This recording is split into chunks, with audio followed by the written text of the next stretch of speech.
G'day, guys. Welcome back to the Viper Pit. We're back with another podcast with our guest, Hamish, boss of ATEC. That's me. We're wearing the same clothes because we just couldn't be bothered. To be honest, guys, we're recording this on the same day, but it doesn't really matter because we have a lot more stuff to discuss. Yep. So let's just get straight into it, man. Look, I want to know about your training, bro. So how does the whole process of becoming a soldier actually work? Well, you got to first apply to sign up to join. Yeah. And then you go and do a assessment day, right? Where they actually do your physical assessments. You got to go see a doctor. Yeah. Make certain you don't have hip dysplasia or knees out of alignment or anything like that. Yeah. Make certain you're physically fit to join. Yeah. Do a physical fitness assessment, Okay. which is only a beep test, guys. Okay, so settle down. Yeah. It's not that. It's nothing too stressing. We've all done that before. Yeah. Then, after all that sort of thing, they do an aptitude test to see what you can and can't do in the military. Such as? Like mechanical testing. If you got a lever and you got gears, and if the gears turn such and such a way, what way would you have to pull the lever? All that sort of thing. Whoa. So that would be a practical aptitude test then, right? Yeah, they're sit-down written tests. Okay. And yeah, they stopped giving me tests because I got them all right.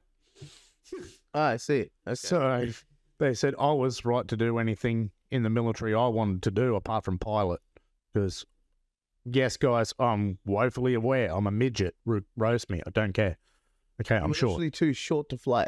Too short to be in a cockpit. Fuck. Even in today's standards, The average height for a pilot is 6 foot. damn, and you are, for those who don't know? 5'6". 5'6". Midget. 6, yeah. So Yeah. I'm not too tall. I'm 5'5". So yeah. You're it's shorter okay. than me. Yeah. Finally, beat someone in height. It's Yeah. great. Maybe we should call our members only area the Midgets Club. Oh wait, no, we can't do that. We can't. Giants not allowed. You must be this tall to enter. Arrow pointing down. Okay. So after you pass all the absolute test, then comes the physical stuff. Yep. Okay. Then, So they happens then? sway in your regional area of where you're going to be. Obviously, for me, it was here, Townsville. I was in Mackay at the time, but What kind of physical test do you have to undergo? well, after you get into basic training, they absolutely smash you with physical training. Right. I want you to be as physically fit as possible after the 10.4 weeks, whatever it is you're there. Yeah. 10 for well, okay. So what kind of physical training do you have to go through? Oh, push-ups, sit-ups, constantly running, cardio. Ropes? If the fitter you are in cardio, the better off you will be. Because, guys, they will run you until you drop. Trust me. I'm sure they will, yeah. Trust me. I dropped, and I wasn't the only one. It was like 40-odd degrees that day that we were running. Wow. When did you train in Townsville? No, Edinburgh, South Australia, Adelaide. So you got flown out there, did you? Yeah, Interesting. flown down there, did 10.4, well, end up doing about 3.5 months because I busted Okay. my ankle Right. at training, which was always fun. And you were just on the on-site hospital? Yeah. Wow. Okay, that's cool. They've got on-site physicians, doctors. They even bring in specialists from outside to do surgeries on base if they have to. Mhm. So they got the best of physical care while you're in. It's Yeah. when you're out that's the problem. Mm, Because you're no longer their responsibility. true. They don't have to pay for you. Yeah. You pay for you. It's kind of like a kid leaving school, right? Yeah.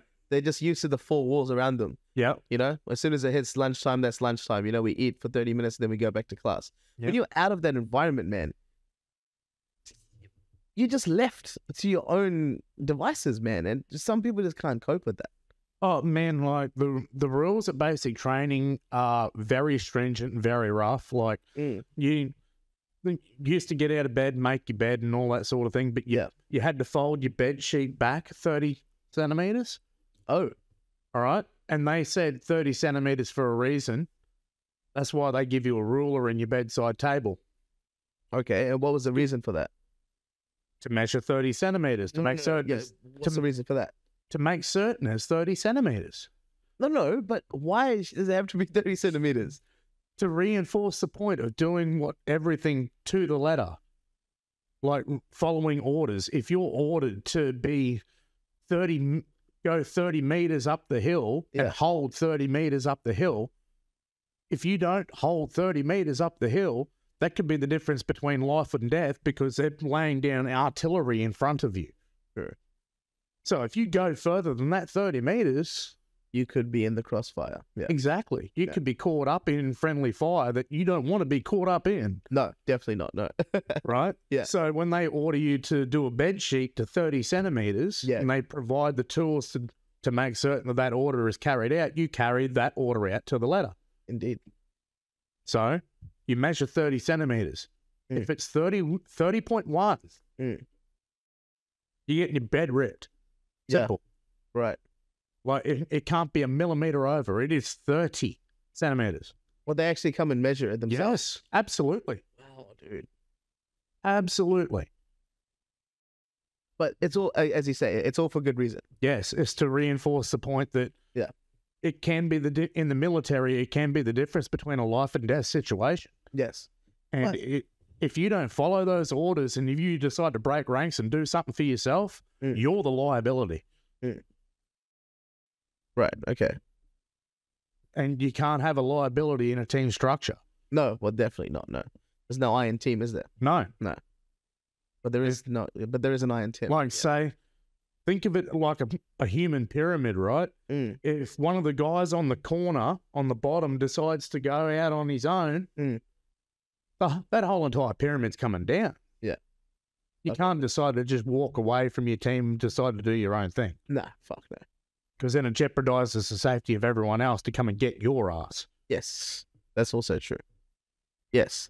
You know, you don't want to be that liability in that sense. You don't want to be that guy when you get back to base saying, why did it take twice as long to do your objective? Because that guy, boss, decided to be a dickhead and go out on his own. Yeah. You can't be a hero, man. No. Yeah, I would agree with that too. Yeah. But what would you define a hero, actually? It's something good to talk about. Anyone that joins up. So anyone who's in the military is considered a hero in your eyes? In my eyes, yes. What about the average everyday person? Could they become a hero even if they don't join the military?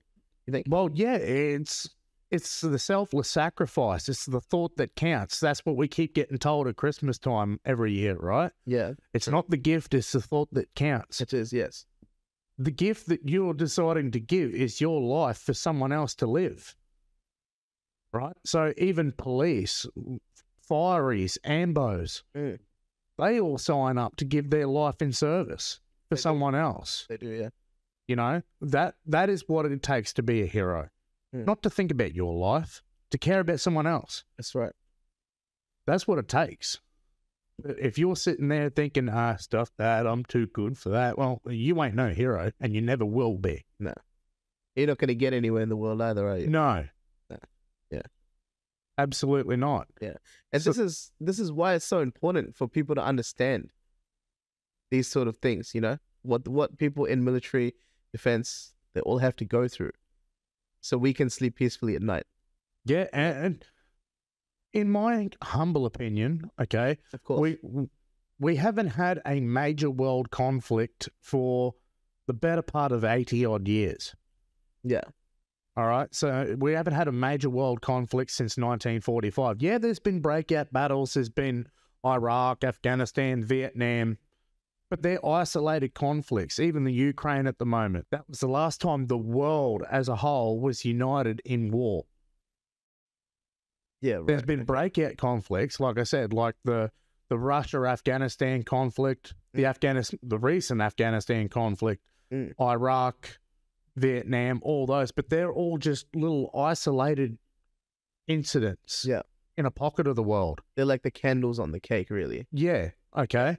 The rest of the world, Western world, hasn't seen war for about 80 years. They've become that complacent in their safety That's also true. Yeah, taking things for granted. They're taking it for granted that, you know, we've lived in relative safety worldwide for that amount of years. Yeah. And they just think it's a given. Well, it's not a given anymore, because look at the stuff that's firing up. Little Rocket Man's starting to shoot stuff over Japan. That's right, yeah. You got China being really posterous in the South China Sea. Yes. You got the current flashpoint conflict in eastern Ukraine with God knows how many hundreds of thousands of men already killed. Yeah. Sure. Not to mention civilians. Yeah. You got the world police, the world court coming out and declaring Putin a global threat and a war criminal. Iran starting to fire up. They've got enough uranium now to be able to make 3 nuclear missiles. Yeah. Which is terrifying. Yeah. You got little proxy wars all across the Middle East. But the only place that you don't hear about burning to the ground at the moment is Africa. That's about the only place that you don't hear anything going on. That's mainly because no one really goes there. Well, I wouldn't say that. I mean, I'm sure that a lot of people go to Africa. I mean, like world media, they haven't really got much to want to cover in Africa, so they don't get the attention. Yeah, I'm sure there would be a hell of a lot going on. I don't want to diverge too far from, like, you know, the military stuff, but, like, speaking of Africa, though, like Akon, right? What he's doing for Africa is amazing, bro. So I don't know if you're into cryptocurrency, man, but there's a token called Stellar, right?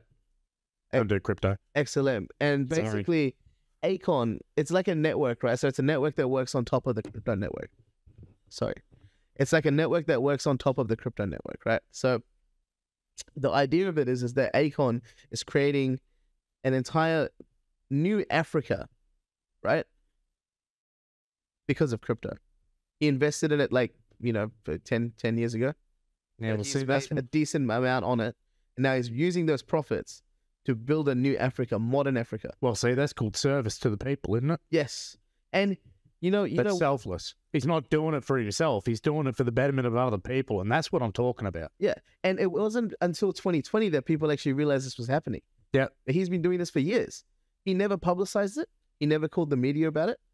Well, he didn't have to. He didn't have to, man, because he's not that type of person. Exactly. He did it for his own self-satisfaction, yes. Yes, sure. He didn't want the media attention. He didn't need it. He didn't need it. He didn't need it. He could get media attention by putting out another song. Yeah. What he wanted was blessings. Yeah. From his people. He just wanted people to live out of the poverty bracket. Yeah. That's all he wanted. Exactly.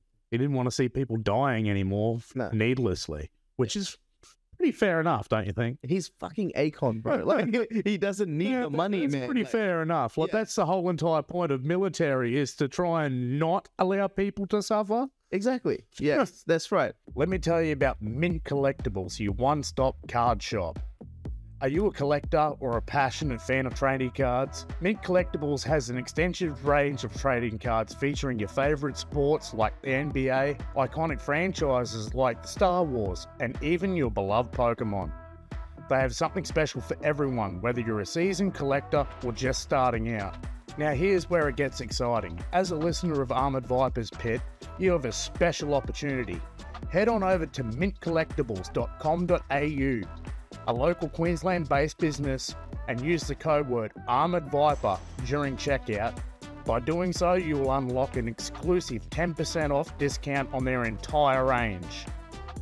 But it's not just a discount. By supporting Mint Collectibles, you're supporting a local business that cares about our community and believes in giving back. Let's show our support for a business that aligns with our values. Imagine enhancing your collection while also making a positive impact on our local community. So veterans, supporters, passionate collectors, don't miss out on this opportunity. Go to mintcollectibles.com.au today and use the code word Armoured Viper at checkout to unlock your exclusive 10% discount. Don't miss out, guys. Jump in now. All right, so we've done the physical tests. What's next? To become a training soldier. Well, after your graduation, after getting out of recruit school, Yeah. you go into your chosen field. I chose to be an avionics technician, which is all the electronics and all that stuff on aircraft. But Yes. unfortunately for me, I got about halfway through it and I got really sick. Ah, Like, I got horribly, horribly sick. damn. Ended up being in hospital for about 2 months. Like, I'd just gone from North Queensland, where it's humid and hot, Yeah. to South Australia, where it's bone dry and hot. Oh God. And then I've gone from there right on the change of season to go into the Central Highlands of New South Wales, into the Riverina, to Wagga, going into winter. Wow. Yeah, the shock to my senses for seasonal change was that bad. I ended up getting really bad throat infection, was in hospital. Yeah. And all that sort of fun stuff came out of that. And they said, what do you want to do? I said, well, go be airfield defence guard or something like that. Yeah. And then as I was doing my retraining for that, they decided to ship me overseas for a couple of days. That wasn't fun. Yeah. I was in country for about 36 hours. 36 hours, eh? Yeah. Got hurt and end up coming home. I don't really want to talk about that too much personally. No, we understand that. We understand that. Yeah. Yeah, only a couple of days. Yeah. So that it's not as if I got to really do anything compared to, my guest coming up in the next couple of days. Indeed, yes. That man's a real soldier, as far as I'm concerned, all right? But that's just your humbleness saying that. You also did serve for our country. Yeah, but anyone can do that, man. Like, no, they can't, bro. Clearly they can't. If they don't pass the aptitude test, they can't do the physical. Like, I couldn't go in this body shape. Oh, no. There's no way. It comes down to how bad do you want it? Well, this is another interesting conversation to have. That comes down to your mindset. Like, how bad do you want it? If you really want it and you know that there's physical limits, you will bust your ass to get there. But do you think the generation of today has the potential of doing that? Are they as determined as... No. I'm sorry. It's sad to say, isn't it? It's really sad to say. And this may offend a lot of people, but I'm sorry, but it's true, man. But I can personally say that. I also believe that there was a lot to do with the pandemic with that, because you lock a young generation up for 3 years and all they know is the inside of a house. Yeah, well, that's also fucking true. Like, that comes down to the most important years of their life, building blocks of their life, and they've been sitting at home for 3 years. Like, yeah, that doesn't help. Sorry. And there's a lot of spoon feeding happening as well these days. You know what I mean? Like, being handed everything on a plate. Yeah. Because our fathers and our forefathers built at the foundations where we stand today. Yeah. You and I understand that, and we respect that, and we work hard to continue building that foundation for our future, right? But who's to say that our kids and, future kids, what if they don't appreciate that? What if they just say, well, fuck you, I'm out. Like, I'm just going to go live my life. Then they'll end up being the ones that are losing out the most. Okay, well, you can't build on anything unless you're prepared to sacrifice something first. Well, yes and no. I would disagree with you partially there. You don't really have to sacrifice anything. You have to give it up for a little bit. Yeah. But you don't have to completely sacrifice from your life. No, but there's got to be give and take. There must everything. Be. Yeah, of course. Yeah, there needs to be a balance, a healthy balance. Like, everyone says they want world peace. Well, without a worldwide conflict, there is no peace. There has to be a conflict before there's a resolution. That's right. And without, if there's no conflict in the world, then there's no such thing as peace because it's not required. Yes. And there will always be conflict. There will be conflict, yes. Because not every two people agree on one topic. That's just how humans are designed. That's right. This is how we function, bro. Absolutely. But the more that we're able to talk about topics, the more that we're able to find common ground. Yeah, indeed. Yeah. The more things aren't talked about and hidden away, the more there will be conflict. Yeah, for sure. Because there's only ever conflict if there's a disagreement of ideals and principles. Yeah, that's right.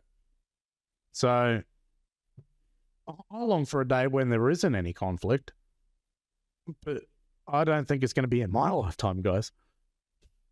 Not from what I'm seeing over in the eastern parts of Europe and that. It's just, that's horrifying me. I mean, so many lives, bro. So many innocent lives. That is absolutely horrifying me. I watch it day in, day out on the news because that it was kind of my era of what I was going into, was keeping up to date in military stuff. But yeah, I just can't believe how many people have been displaced by this as well. It's for no reason. Yeah. No reason. But literally, there's no reason, right? There's literally no reason. No. There's no reason that's valid enough to take someone else's life. No. Not in this conflict, there isn't. Not in this one. So, in this particular sense, yeah, you have a point there, yeah. Okay, so now we move on to your 10.5 weeks, or your 3.5 months, rather. So you've been selected. No, after the training and all that, and after getting hurt, went to Australia's Federation Guard. Walked into there with an injury. Had to go and have shoulder surgery and all that sort of thing to repair my busted shoulder. Right. And it just never ended up getting any better. But this was after the fact, right? Yeah. So, hang on. So I think I'm confused now. So the training is the boot camp, is it? Yeah. That's the 10.5 weeks. Yep. I see. Okay. And then you go into your initial employment training, where I only did 6 months out of the 12. And then I had to change my job. Okay. Went overseas for 36 hours. Yeah. Came back and then get put into a drill and ceremonial unit to try and heal up, but I just never healed. Guys, please don't meme that, all right? 36 hours is a long time. All right, just fuck it. Especially when you're traveling on a plane and you can't sleep, because these things are rattly as hell. They're not made for comfort, all right? They're not your daddy's 747 first class. This thing's a little fucking like cargo net seat, straps over, and you like this. It's basically like the Warzone plane, right? You're like this. Yeah. For hours. It's just, nah. You know how in Warzone, how you base jump, right? Basically skydive. Yeah. If you get land. Yeah. That's a legitimate thing though, right? They genuinely do that, yeah. That's a static line. So how realistic is COD compared to... We've had the conversation about the whole AR thing, but how realistic is COD in terms of like recoil on guns, certain guns? Bullshit. Really? Yeah. Bullshit. Okay. Compared to Battlefield? I'm sorry, there ain't no way that you're running around with a 50 cal that's this damn long, weighing 15 kilo, wielding it at the shoulder, and sliding around corners thinking that you're God's gift. Like, you ain't fucking doing that with a sniper rifle. I do see that myself. It's pretty funny, man. It's like Pinocchio. Or doing a Superman dive with a Barrett through a window. Like, that's not happening. Nah, it doesn't work like that. That's not happening. You're not wielding that gun with one arm. No. But the dive mechanic's pretty good, though, in Warzone 2. Oh, yeah, it's fun. What do you want, dog? Hey, Cleo. Yeah, there you go. So we might have a visitor in frame, guys. Sorry. It's all right. Yeah, no worries. Doing a thing? My old faithful. Yeah. Yeah, just put the tail in camera. Yeah, that's the way. That's the way. There you go, mate. There you go. Everyone loves dogs. Yes, it's a Cleo. Yes. It's not a frame, mate. Go and sit. At the moment, right, there's this whole thing happening in Australia, stop immigration. My question to you is, would you let an immigrant join the Australian military? If they want to be an Australian citizen, I don't see why not. So you have to be a citizen of this country in order to be part of the military. Yes. Is that what you're saying? So why is it that, sports teams, they can have international players, but you have to be an Australian citizen to be part of the military? Or just a citizen of any country in general? Because you've got to be a serviceman of Their Majesty. They're providing a service too, aren't they, sportsmen? No. That's just entertainment value. Well, yeah, but just like how veterans and military people, Military personnel serve the monarch, first and foremost. Right. We've got Royal Australian Regiments, Royal Australian Navy, and Royal Australian Air Force. Mm-hmm. The suffix being royal. Yeah. We are a serviceman of the Crown. Yeah. So you got to be a member of the Crown to serve the Crown. So therefore, you must be an Australian citizen. I'm sorry. Which is fair. Like you got to be a citizen of the country of which you want to serve. Yeah, that's only fair. Okay, so this might be a stupid question. So say like I'm fresh off the boat, right? Yep. Thinking, okay, do I wait 10 years to get my citizenship, or do I just join the military and just claim citizenship that way? You can do it that way. Yes, you can. You genuinely can do it that way. You genuinely can do that. That's so interesting. Okay, but same as in America. I've got a theory with the border crossing that's been happening in America. That the Democrats are allowing all these people to come straight across the border because that way they've got a path to citizenship to serve in the military. And in case there is a global conflict about to spark up in the next few years, they've got plenty of people then. Yeah. Well, that's my theory. Because they've had a couple of million come through. A couple of million soldiers would be pretty handy right now, wouldn't it? Sure would. But why are they preparing so heavily? I've got no idea. Another question. It's another question to ask. But every single last person, every single last person has had the ability that goes across that border, to join the U.S. military, to be a citizen. So they've all got that right. Well, that's pointless then, right? So like, if an immigrant wants to join the military of the country that he's safe in, right? He escaped a country, but he still wants to be known as a person of that country. He would literally have to sacrifice that to become an Australian soldier, because this is now his new home. Yes. You have to give up his entire identity to become a new person, just so he can lay down his life for the country. You've given an oath of allegiance to swear the monarch. For me at the time, it was Queen Elizabeth II. Of course, yeah. To faithfully discharge my duties until my life be taken or I was relieved of my duties. In other words, discharged. Yep. So you've sworn an oath to lay down your life in service of the Queen or King. So thereby, you must be a citizen to serve that Queen or King. You must be one of their citizens to do that. So when you join the military, you also get a citizenship. But when you join the military, you're also given a return of service obligation. They put the money into you to train you. Yes. You have to give back a certain amount of time. Have to, by contract. Okay. Before you can turn around and say, I want to leave. For me, it was 4 years, but I didn't have a choice. It was a medical discharge. I could no longer physically serve. Yeah. But if you just wanted to leave, it would have been like 4 or 6 years. Some cases, it's 12 years.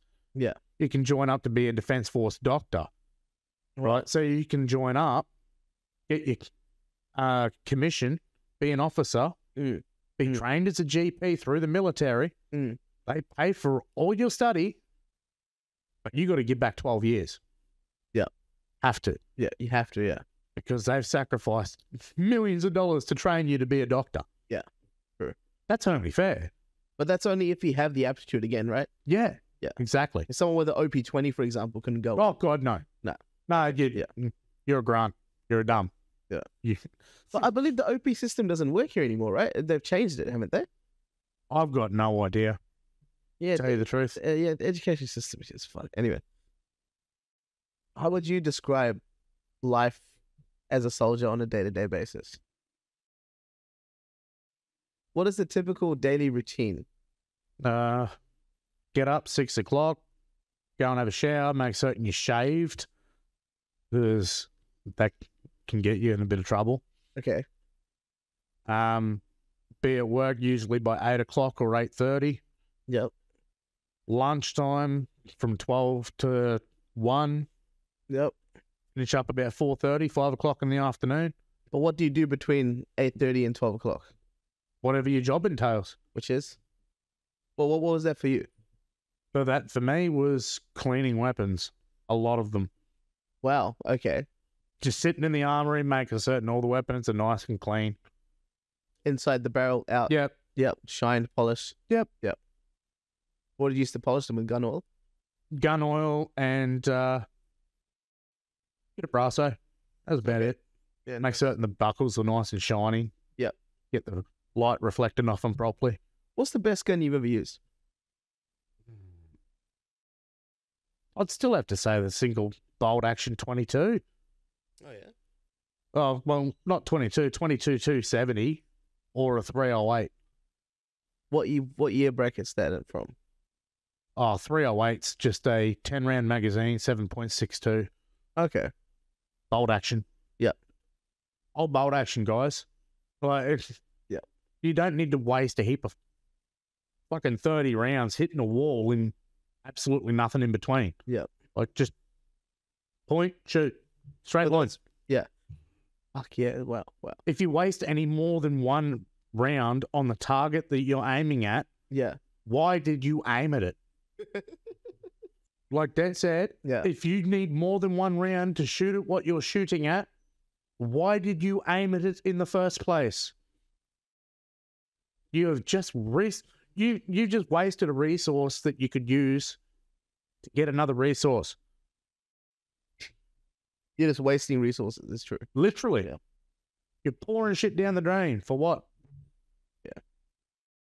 Americans are good for that. Okay. Shitloads of ammo. Nothing hit at all.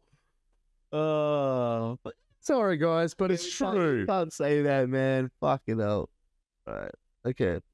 So, what happens after lunchtime? You're not cleaning guns all fucking day, surely not. Yeah, I am. No shit, that was your job. That was my job. Just cleaning guns all day. I was sitting in an armory with like 600 odd rifles. You know how long it takes to clean them? No, I don't actually. I genuinely don't know how long it takes to clean them. It generally takes about 2 hours to clean a rifle properly. One rifle? Yeah. Shit, so what? Especially after they've been shooting blank rounds and got carbon all through them. So what, you're telling me you only get through like 10 guns a day? I had one shoulder. So you were on light duties? Yes, I was on light duties for like 2 years. Okay, all right. But what about for a typical soldier? What would the day be like for him? They'd be out running, doing PT, doing drill, more PT. What, when they're deployed? They're still doing drills and shit? Yeah. Just to keep the mind active? Or Exactly. Okay, interesting. Just to break the boredom. Right. It's either that or if they're deployed in country, they'd be getting specific orders to go out on patrol, where they'd be going, what they'd be doing, who they'd be interacting with. It's basically a situational awareness thing. Yeah. Do you guys get trained on psychological warfare as well, like reverse psychology or some people do, depending on what they're going into, yet again. Yep. Okay. But I was just a general hand, basically, by the time I left. Right. In other words, I was a tradesman's assistant. I wasn't anything glorified, guys. You know, I wasn't doing all the frontline lifting stuff or anything like that. But I know a few people that were. Yeah. And they're pretty sore and messed up now. Like, they've all got bad knees, bad ankles. A couple of blokes I know, they've broken their backs in the military. Yeah. You know, you get pretty busted up. Have you lost any friends in the war? I haven't lost any, but I know blokes that have lost friends standing right beside them. So, Wow. Literally. I can't imagine what that must feel like. Literally like standing next to them. Standing next to them, and then next minute they're gone. Wow. Like, That is. I can't imagine what that must feel like. Nah, man, neither could I, dude. I could never, ever imagine that. I couldn't even imagine what my reaction would be. I think oh, man. I couldn't. Nah. Those sorts of people, they're a lot tougher than you and I. Oh, man. I'm sure they are. Mentally, physically. Yeah.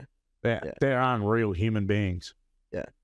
With what they have to mentally suppress after they get out. Yeah. Like, it's the mental toll when you get out, that is the problem. Not like today's culture where someone calls you a twat online and you start crying for 20 hours straight. There was a great movie out a while ago with Jeremy Renner. I think we all know him as Hawkeye. Yeah, of course, yeah. But it was called The Hurt Locker. Oh, yeah. Right? It was all about bomb disposal and technicians. Yes. EODs, yeah. Right? Mm. And there was a question that was asked in that movie. Why do you keep going back? It's because it's what you know. Like, when you come out and you look back on things, you miss all the camaraderie and the regimented structure of it, and you're just so used to it at the time that when you get out, you've lost all that and you lose all sense of direction. You don't know what you want to do. Yeah. Like, you dedicated most of your life to going one specific way, and then when the tracks deviate and you're no longer useful for that situation, where do you go? Well, that's a good question. You know, what do?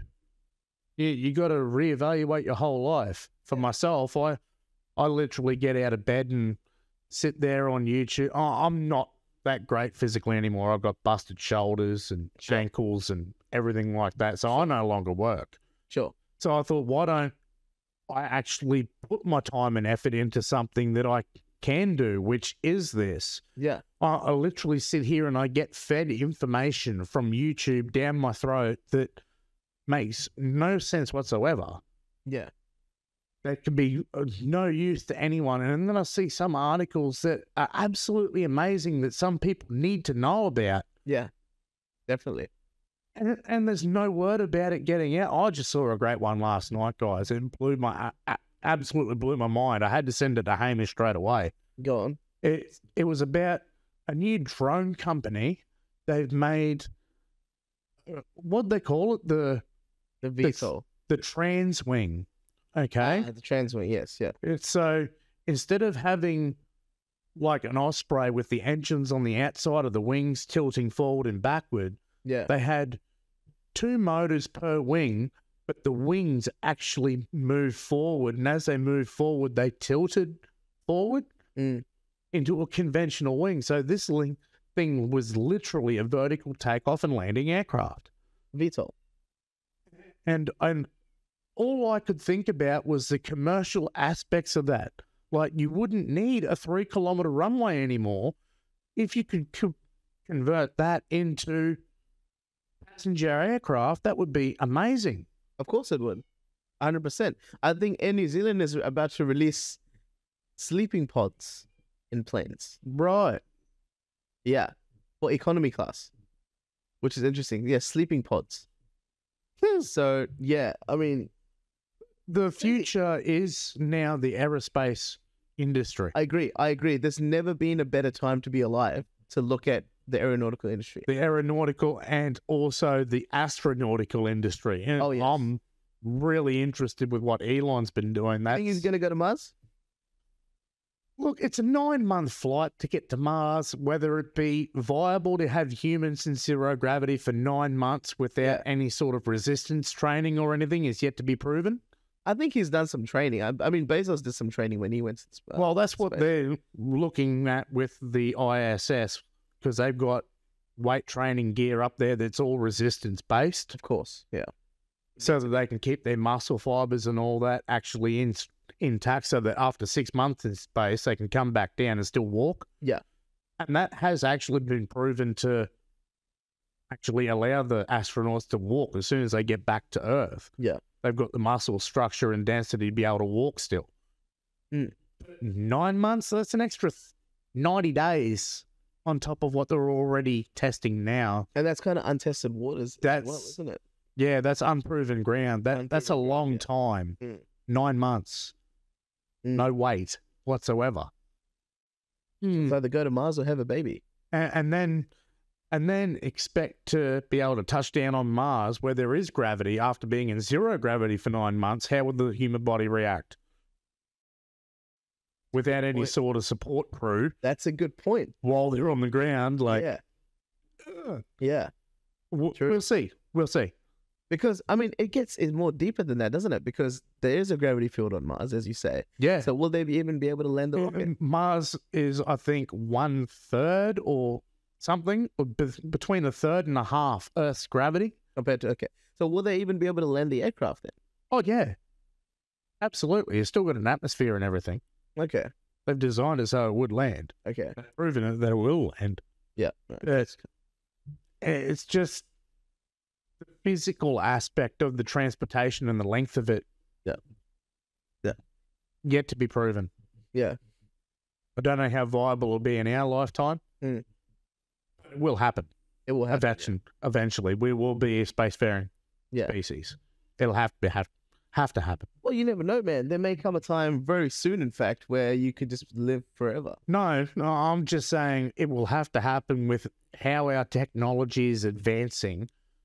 Human curiosity will get the better of us, and we will be a spacefaring nation. But, bro, you know, cars are not even like 100 years old. Yeah? How amazing is that? I know. So think about the possibilities in the next 100 years. Computers are not even 40 years old. Think about the possibilities in the next 40 years. It's just insane how far we have really come. Solar panels have really only been a thing since the 90s. Yes, well, they started playing around with the idea of a solar panel, yeah. All right, so the way technology is advancing, human curiosity will get the better of us, and we will just have to go and explore. So what does that mean for the war zone? Does that mean, are we sending andro-humanoid robots instead of our own soldiers? I believe the way of warfare is drone warfare. Okay. So that way you're not jeopardizing the risk of the lives of your soldier. You can just send an autonomous drone. Yeah. If it gets blown up, oh well, just get another one. So you're literally saying it's going to be technological warfare. Technological warfare is the way of the future. Absolutely. It's already happening over in Eastern Europe now. They've got drones the size of I remember you showing me DJI drone dropping grenades from a little switch, and as the grenade drops, it instantly pulls the pin and drops into the trench and just explodes. Yeah. That was horrifying. They're doing that now with things that you can buy in the shop. Yes. So I mean, Domino's is using it. You can get instantly. Yeah, they're delivering pizzas now with drones. Yeah. So imagine what's going to happen in the next 20, 30, 40 years, even in our lifetime. It frightens me. It intrigues the hell out of me. Yeah.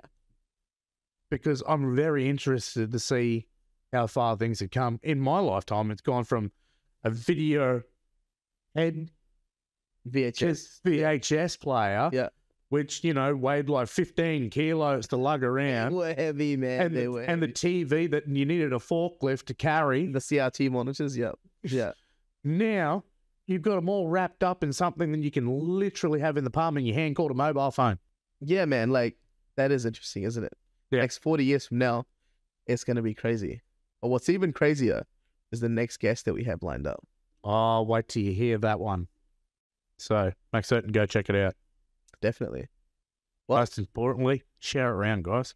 Absolutely. Well, I've been Hamish. This is Armoured Viper. Signing out. Thanks for watching the Viper Pit. Like, share, and subscribe. Go to mintcollectibles.com.au today and use the code word ArmouredViper at checkout to unlock your exclusive 10% discount. Don't miss out, guys. Jump in now.